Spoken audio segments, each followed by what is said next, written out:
Welcome to this Oncology Data Advisor interview. This week we have a special series in store for Women's Health Week, and we'll be posting a video every day featuring a different topic in women's health. Our fourth guest of the week is Dr. Valerie Brutus, who is a breast surgical oncologist at St. Vincent's Medical Center of Hartford Healthcare in Connecticut. And she's here today to tell us about two breast cancer reconstruction surgeries, nerve-sparing mastectomy and resensation, that she performs at Hartford Healthcare. Dr. Brutus, thanks so much for coming on today.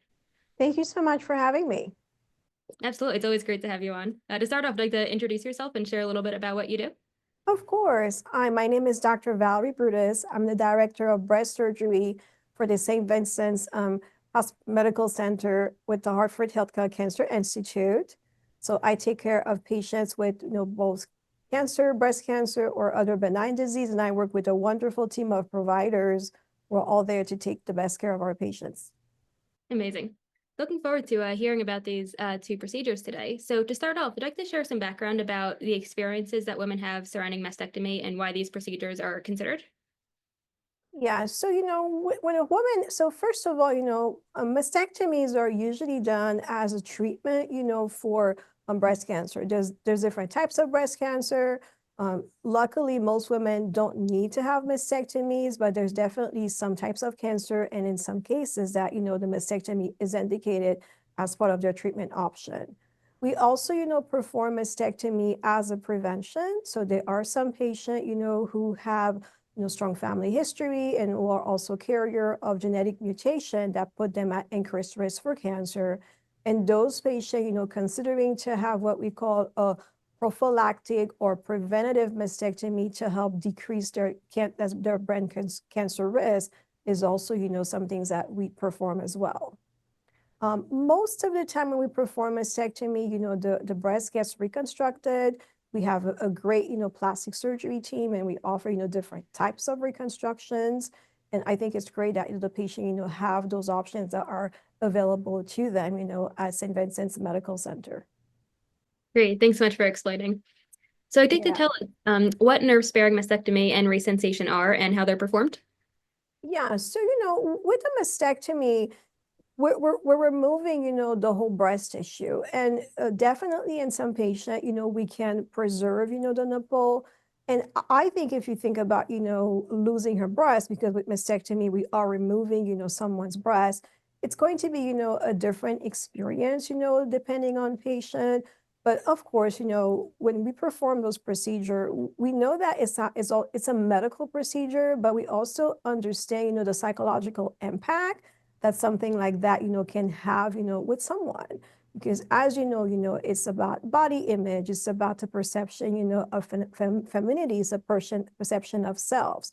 So I think, each patient is going to have, different takes on what it is to have a mastectomy.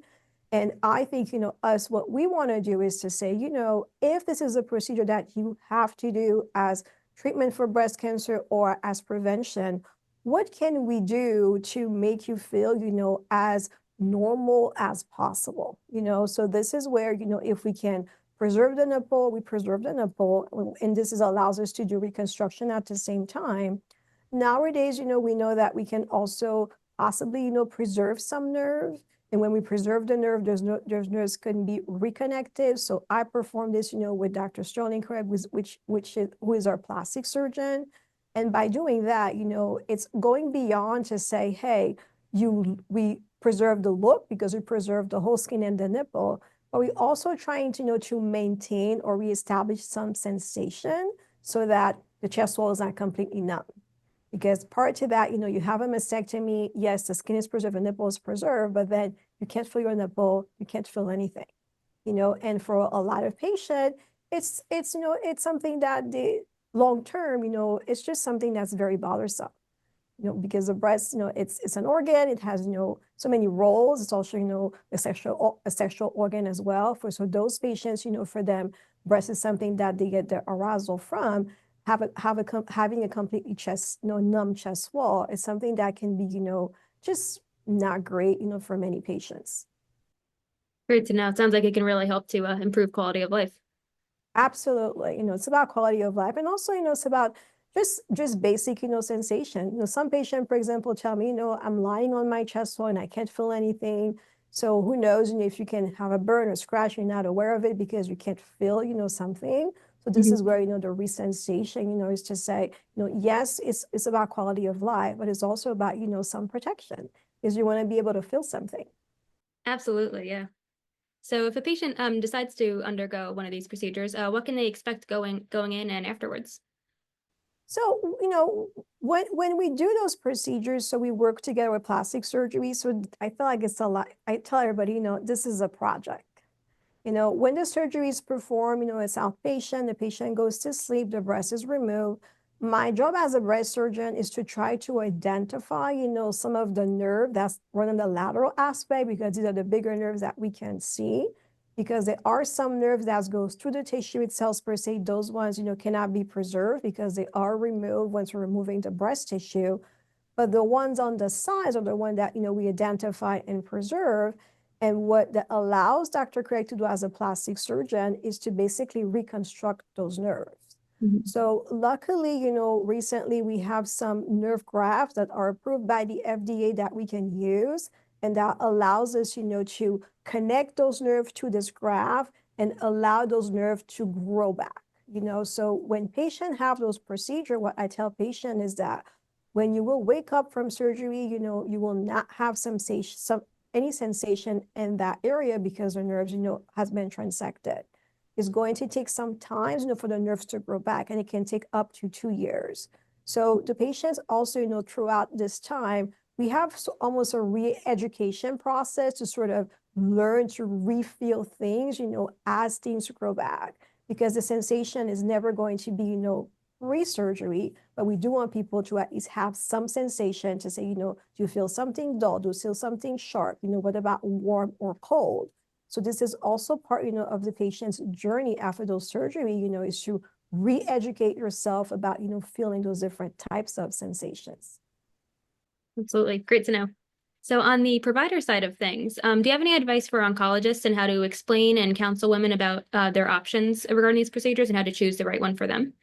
Absolutely. I think, when we do those education materials, it's just for everybody to be aware of. I know, for example, myself, I don't know anything about, neurosurgery or pediatrics because there's so many things that are upcoming. So I think, with to the other providers and the neurologists, for them to understand that this is something that it's done. This is something that is safe. This is something that, we seem to have, good results. This is something that patients are very happy, to do. This is also something that doesn't add, too much additional time for the procedure. To do the nerve, identification and reconstruction adds about, 45 minutes or so, to the procedure per side. So it's not something that we're saying, oh my God, we can do this. This is something that's safe. There's not really, any sort of downside from a patient standpoint. I think it's important for providers to know that, this is the benefit of doing those types of procedures. Perfect. Awesome. So as we wrap up today, my last question for you is in honor of Women's Health Week, which is the week of May 12th, what take-home messages would you like to share regarding this topic? I think I would like, first of all, I tell everybody, please get screened. I think, breast cancer is something that is so common. And I want everybody, to be aware that, you getting screened is something that you do for yourself because, we don't want to have patients with breast cancer, but it's something that unfortunately is so, prevalent. So I'll tell people, get your screening mammogram, be comfortable, with your exam. So if there's a difference in the shape and size of your breast, or if you feel something that different, reach out to a provider. I also want to tell patients, don't be afraid to ask questions because there's a lot of different topics that are available. And I think it's good for a patient, to be informed, to know what's available for them, and to know that, we do have a lot of options to reconstruct the breast that, that patient keeps patient pretty satisfied, long term, and that those procedures, are very safe. Amazing. Well, thank you so much, Dr. Brutus, for coming on today to tell us all about these exciting procedures and how they can really help to improve well-being for women with breast cancer. So thank you again for coming on today to share these messages for Women's Health Week. Oh, thank you so much for having me.